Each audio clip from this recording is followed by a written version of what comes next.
नमस्कार विद्यार्थियों। आज के इस लेक्चर में हम पढ़ रहे हैं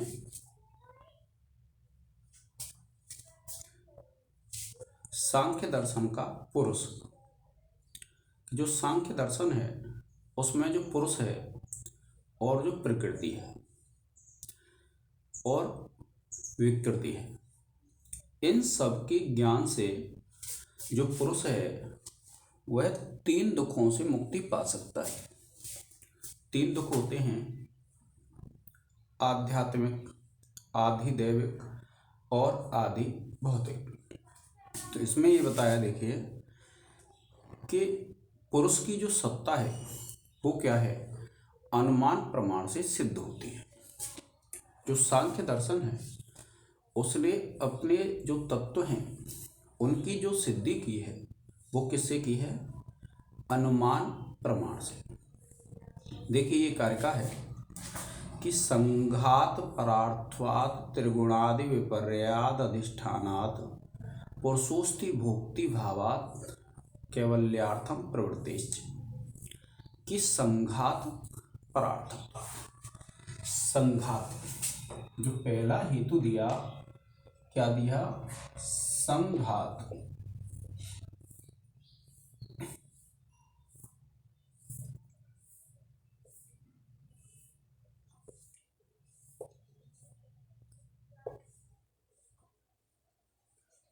परार्थत्वात्,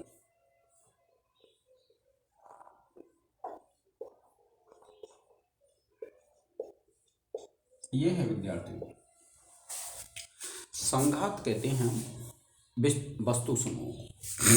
वस्तु समूह क्या होता है, इस समाज में, इस संसार में जब आप देखते हैं कि बहुत सी वस्तुएं हैं, जैसे मान लीजिए मार्कर है, घर में पलंग होता है, डबल बेड होता है, टीवी होती है, जितना भर वस्तुएं हैं वे सब क्या कहलाती हैं, आपकी संघात कहलाती हैं।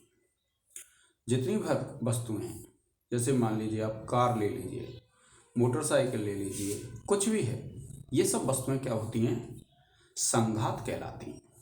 अब सांख्य दर्शन ये कहता है कि संघात परार्थत्वात्, कि जो संघात है, जो वस्तु समूह है, इस लोक में जितनी भर वस्तुएं हैं वे सब किसके लिए हैं, परार्थ के लिए, दूसरे के लिए हैं। क्योंकि इन वस्तुओं का भोग स्वयं नहीं होता है, ये वस्तुएं जड़ हैं, तो इन जड़ वस्तुओं की भोग की आवश्यकता होती है चेतन को।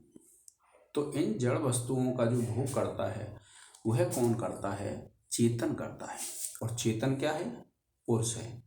इसलिए क्या है, सांख्य दर्शन कहता है कि संघात परार्थत्वात्, अर्थात जो भी वस्तु समूह है इस दुनिया में वह दूसरों के उपयोग के लिए है, और दूसरा कौन है, वह चेतन पुरुष है।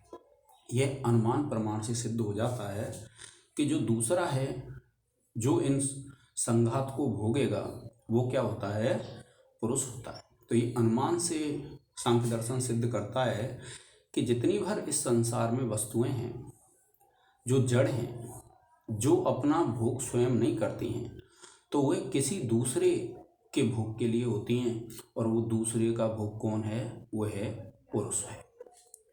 फिर देखिए दूसरा हेतु दिया, त्रिगुणादि विपर्ययाद।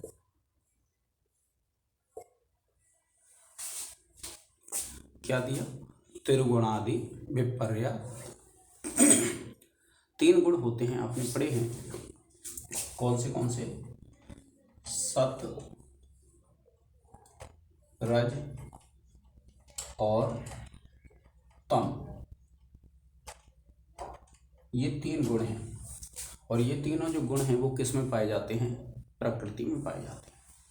तो क्या कहा है, देखिए त्रिगुणादि विपर्याद, कि ये जो 3 गुण हैं, सत रज तम, विपर्य कहते हैं अभाव को, यानी जो 3 गुण हैं उनका अभाव होने से। तो ये कहते हैं कि जो 3 गुण हैं वो किस में पाए जाते हैं? प्रकृति में पाए जाते हैं। और तीनों गुणों का भाव प्रकृति में पाया जाता है, तो जिसमें अभाव पाया जाता है वह कौन है? पुरुष है। क्योंकि पुरुष चेतन है, उसमें तीनों गुण नहीं पाए जाते हैं। सत, रज और जो तम 3 गुण हैं वे प्रकृति में पाए जाते हैं, तो इसलिए जिसमें उन तीनों गुणों का अभाव है वह कौन है? पुरुष है। तो क्या कहा? त्रिगुणादि विपर्यास, कि तीनों गुणों का अभाव होने से, अर्थात जो सत, रज, तम है उन तीनों गुणों का जिसमें अभाव होता है वह कौन है? पुरुष है। फिर दिया अधिष्ठानात्। क्या है? अधिष्ठानात्।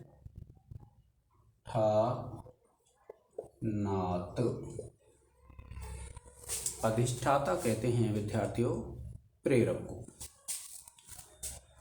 सांख्य दर्शन ये कहता है कि इस संसार में जैसे रथ को चलाने के लिए उसका प्रेरक होता है सारथी, इसी प्रकार से किसी वाहन को चलाने के लिए उसका प्रेरक होता है चालक। उसी प्रकार से ये जो प्रकृति की अचेतन वस्तुएं हैं जो प्रकृति से उत्पन्न हैं, उनका भी कोई न कोई अधिष्ठाता होगा, उनका भी कोई न कोई प्रेरक होगा। और वह जो प्रेरक है, वह जो अधिष्ठाता है, वह कौन है? पुरुष है। तो ये सब किससे सिद्ध होता है? अनुमान से होता है। और ये तीसरा हेतु दिया सांख्य दर्शन ने कि जितनी भर कहा भी गया है सांख्य दर्शन में कि न प्रकृति है न विकृति। क्या कहा? न प्रकृति है न विकृति है, यानी जो ना तो प्रकृति है और ना विकृति है वो कौन होता है? पुरुष। जो ना तो प्रकृति है और ना विकृति है वह कौन है? पुरुष है।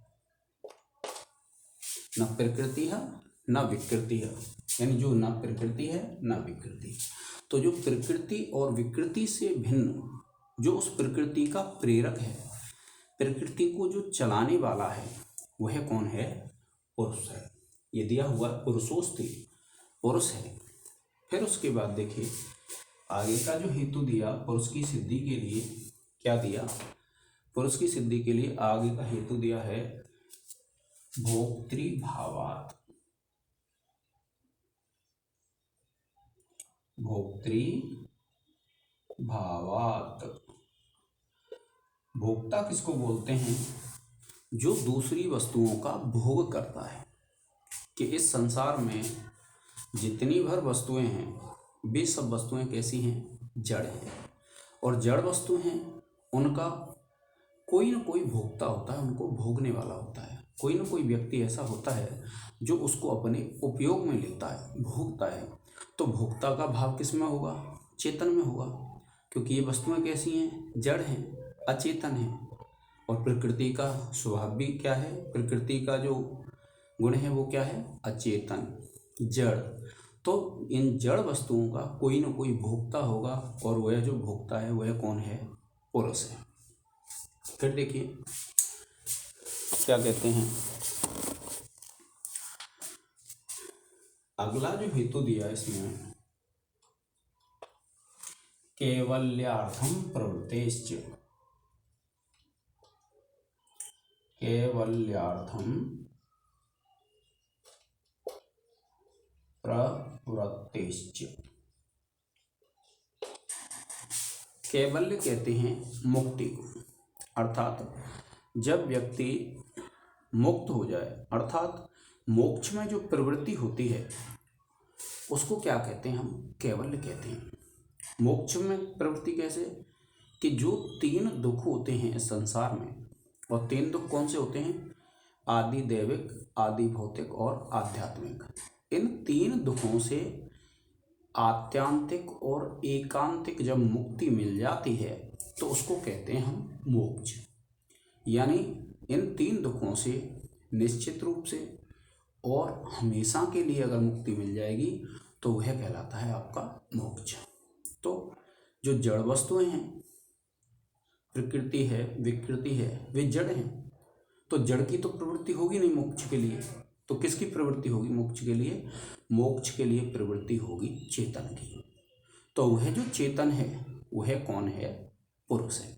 तो इस प्रकार से अनुमान प्रमाण के द्वारा जो सांख्य दर्शन है, सांख्य दर्शन ने इस बात को बड़ी अच्छी तरह से सिद्ध किया है कि संघात परार्थत्वात्, यानी जो वस्तु समूह होता है वो दूसरे के लिए होता है।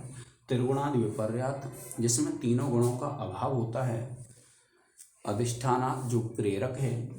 भोक्तृभावात्, जिसमें भोक्ता का भाव होता है, भोगने का भाव होता है। और केवल्य में जिसकी प्रवृत्ति होती है। इसलिए क्या है? पुरुषोस्ति, पुरुष है। तो ये सांख्य दर्शन ने अपने 17वीं कारिका में सिद्ध कर दिया है कि पुरुष है। तो विद्यार्थियों, आज के इस लेक्चर में हमने पढ़ा पुरुष की सत्ता के विषय में कि पुरुष है, और जो पुरुष होता है वह चेतन का भोग करता है। उसमें तीनों गुण नहीं होते हैं। वो सब संपूर्ण सृष्टि का प्रेरक है। उसमें कैवल्य का भाव पाया जाता है। इन सभी गुणों से जो युक्त होता है वह पुरुष होता है। तो जितने बार आपके साथी संस्कृत भाषा में सांख्य दर्शन का अध्ययन कर रहे हैं उनके लिए आप ये वीडियो शेयर कर दें। विद्यार्थियों, आप जब अध्ययन करते हैं तो अपनी जो पाठ्य पुस्तक हैं अपने पास रखें। तो आज के इस लेक्चर में इतना ही। जय हिंद, जय भारत।